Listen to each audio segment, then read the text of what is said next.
All right, Chem. Today we're going to review a little bit about percent composition. So when you have percent composition of a compound, you're really talking about breaking it down into how much of each individual element is in there. So I'm going to start with calcium bicarbonate or calcium hydrogen carbonate. You'll hear it called sometimes too. This is an antacid. It's the active ingredient in things like Tums, and it has other medicinal uses too. So it's actually an important substance. So in order to get the percent composition, we first add up the individual elements. There's 1 calcium. There's 2 hydrogens because this 2 gets distributed out to each of the elements in the polyatomic ion, bicarbonate polyatomic ion. There's also 2 carbons, and there's 2 times 3 or 6 oxygens. So we're going to go to the periodic table of the elements and find the individual elements' masses, like such.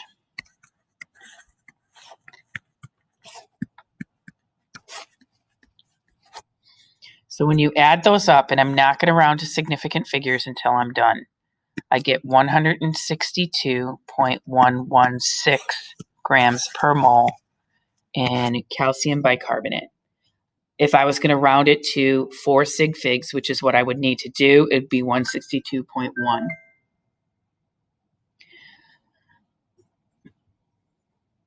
So now let's talk about the percent of each. So the percent calcium is going to be the part that's calcium over the whole compound. So the part calcium is 40.08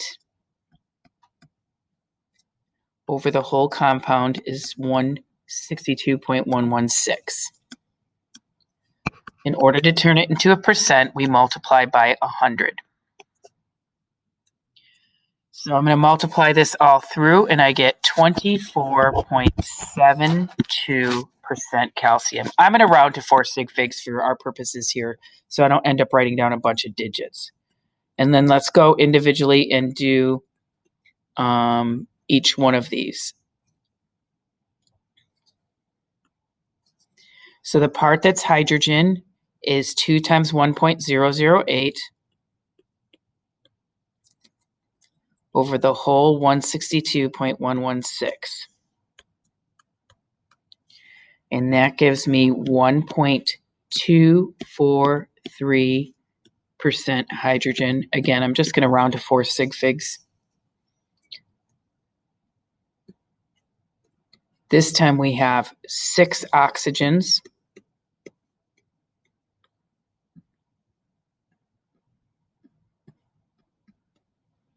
For 96 total grams. And that gives us 59.22% oxygen. Now, if you want to check that you've done everything correctly,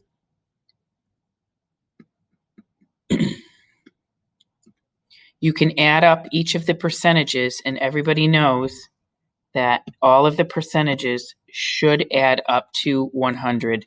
Now, because we've done some rounding, it might not be exactly 100, but it should be really close to 100.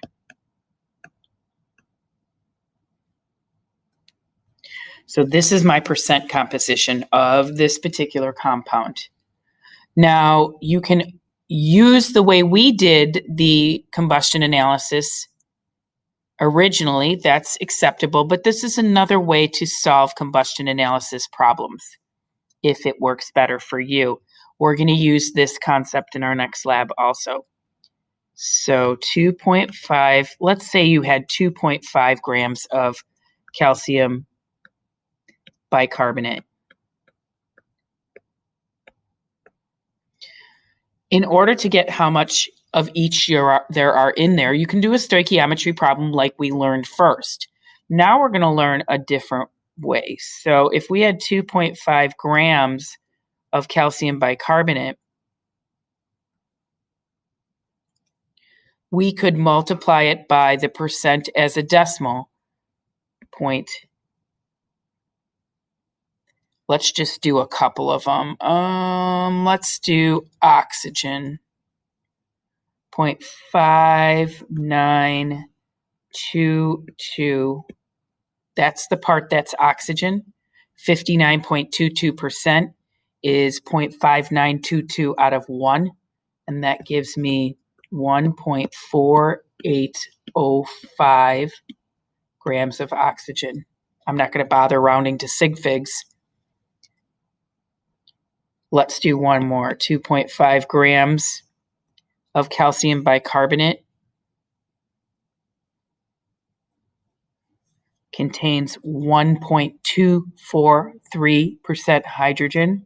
So as a decimal, that's 0.01243. Don't forget to move it over twice for 0.031075 grams of hydrogen.